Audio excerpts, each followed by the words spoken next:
So often when we're going through life, there is a kind of a dull pain that goes along with it. I mean, even the Buddha said that life is suffering.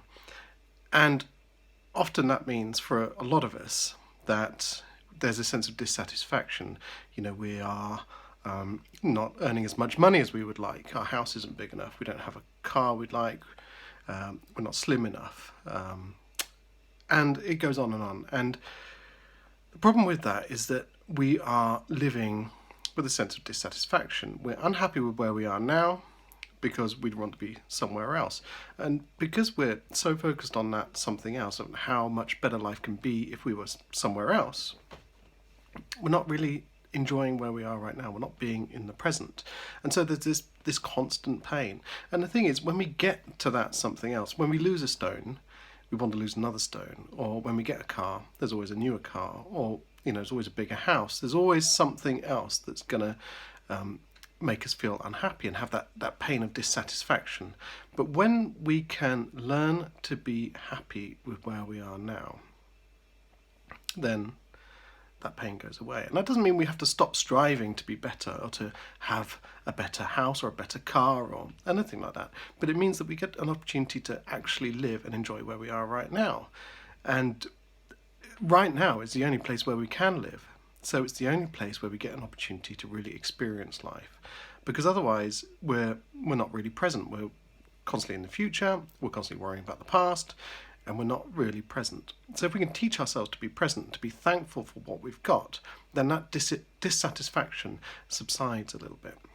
And one of the best ways of doing this is through a gratitude practice. And a gratitude practice is something that has been the most transformational thing I ever started doing. And it's really weird because it actually happened very quickly. The practice I did was to get a journal, and every night before bed I write down 3 things that brought me some sense of satisfaction or happiness throughout the day. Until then I'd never really understood what gratitude was. I thought it was just saying thank you, but it was just 3 things that somehow made my life better, made my life happier, more pleasant, and I wrote those down. The next night I did the same thing. The only caveat was that they had to be different things than I'd written down yesterday. And after about 3 days, this actually starts to get pretty tricky because you go for the obvious things at first. That first cup of coffee, the sunshine, the welcoming home kiss from your loved ones. But then after 3 days, when you can't fall back on those obvious ones that you've chosen straight away, you have to start looking deeper. And so you really focus your mind on looking for things to be grateful for. And over time, you start to really reach out for these things. And suddenly you realize that, okay, you might have debt, but you've got a roof over your head. You might not have a Ferrari in the garage, but you have some wheels which will get you from A to B, and you're not walking or having to take the bus, for example. Even on the worst day, there are things to be grateful for. And when you tune yourself into that and stop looking for the negative things, it almost becomes like a superpower, and suddenly your world gets bigger, and you develop this attention bias to look for the positive. And so this is one way we can learn to actually live right now, by recognizing all the beauty around us, all the things that are going right, all the things we can be grateful for.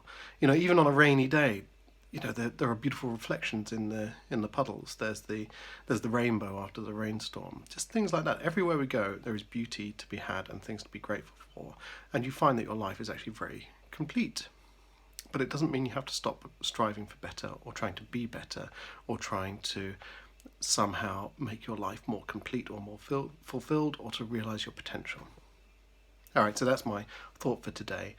Gratitude. It's like waving a magic wand. Seriously, try it, stick with it, and see what happens. Alright, cheers.